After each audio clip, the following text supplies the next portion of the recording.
Hello, everyone. I am Swastika Saw with Pinkvilla USA, and in today's segment of Smashing Stereotypes, I have a very special guest with me who is known for her lifestyle blog, The Perfect Ensemble. She's not only a beauty, fashion, travel, and a fitness blogger, but also a full-time professional who has seamlessly managed to emerge as one of our 2021 rising South Asian influencers. I have with me the very beautiful, the very talented Nicole Mehta, welcoming you in conversation with Pinkvilla USA. How are you, Nicole? Oh my gosh. Well, first off, thank you for that lovely introduction. That was so sweet. Such kind words. I am doing great. How about you? I'm doing well. Again, super thrilled to be speaking with you.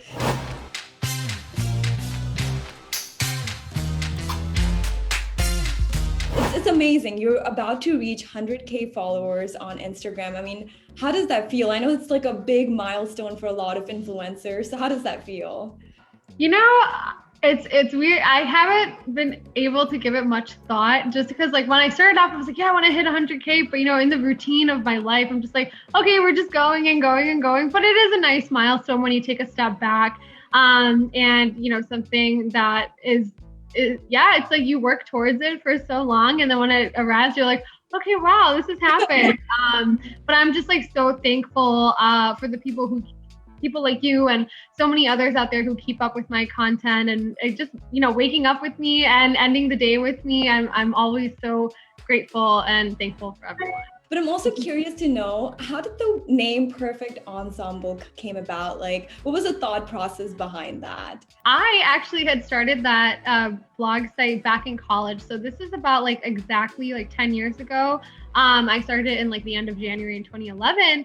And a lot of the times, I was the girl that, people wanted to borrow clothes from. I would be going to Forever 21 or Zara and whatnot and buying clothes. I was in college at that time. So every Friday and stuff, we would be dressing up to go out and whatnot. And you couldn't repeat outfits, right? So it was always okay, how do we create a look with the same Forever 21 top or the same Charlotte Russe piece or the same Abercrombie dress and change it up? And I was it's all about bringing it together. It's not about who you're wearing or what you're wearing, but how you're wearing it. So it really is the holistic approach in that sense. And so that's kind of where the Perfect Ensemble started, because it's how do you find the perfect outfit? And how do you structure your life, or how do you structure your looks to represent who you are? Our segment name is Smashing Stereotypes. Now, I'm sure when you were starting off, there were a lot of obstacles in the way. And did you ever feel like there were,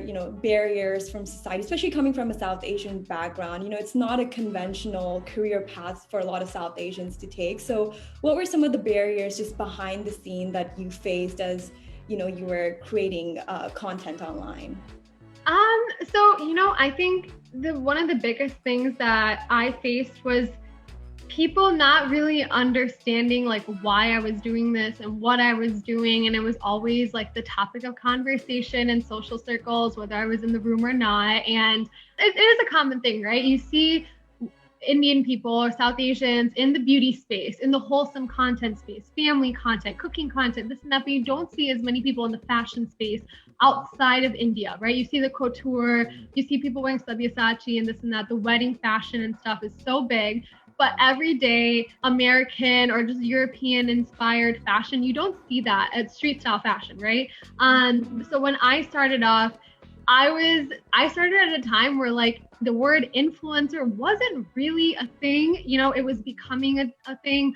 But when I started, that wasn't something that was on people's radars.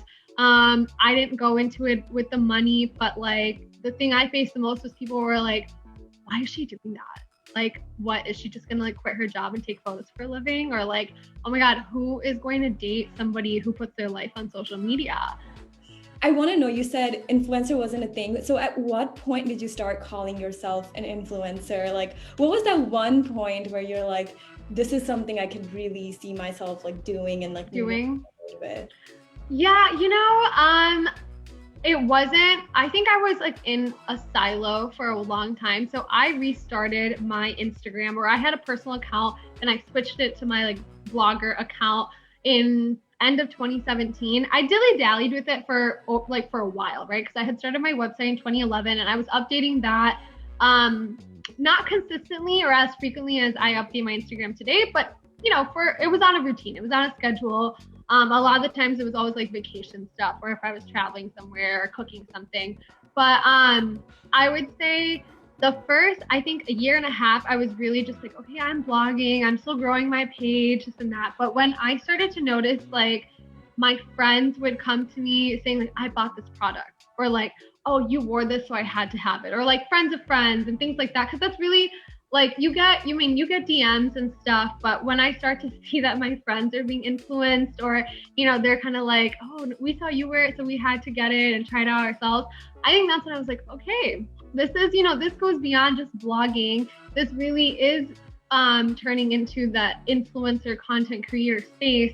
And I would say that was probably around like when I was like between 30 and 50K is when I felt that way. Where I was like, all right, you know, I guess we're here to stay. It's also nice to have that financial freedom as well, you know, to be able to treat yourself with your own like hard work, the money that you've, you know, earned through your own hard work. So definitely relate to that.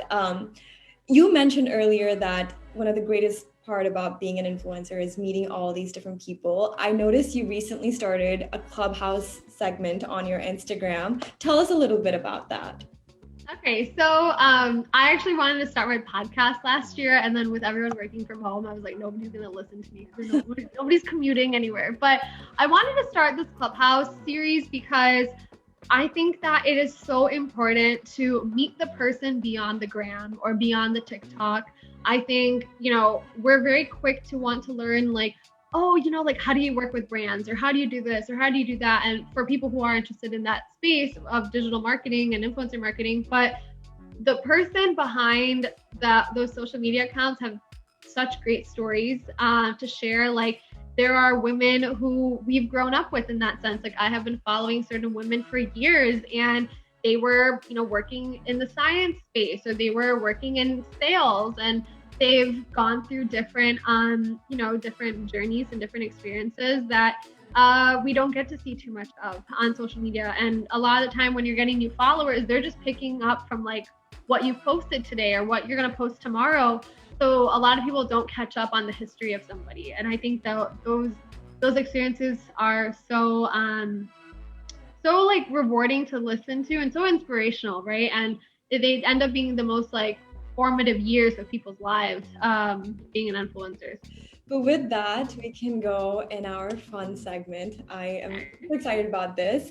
So you have, I mean, there isn't really a time limit, but I'll just ask you questions. You have to just make it quick and make them rapid. All right, so starting with number 1, 3 makeup items that you must have in your bag at all times. Eyeliner and concealer, or like color corrector concealer, and then my favorite lipstick or lip stain, which is Lolita by Kat Von D. How do you describe your personal brand? My personal brand, how do I describe it? Oof, okay. I would definitely say loves to deviate from the norm, no filter, and ambitious. And going off of that, what's your favorite Bollywood movie? Oh my gosh.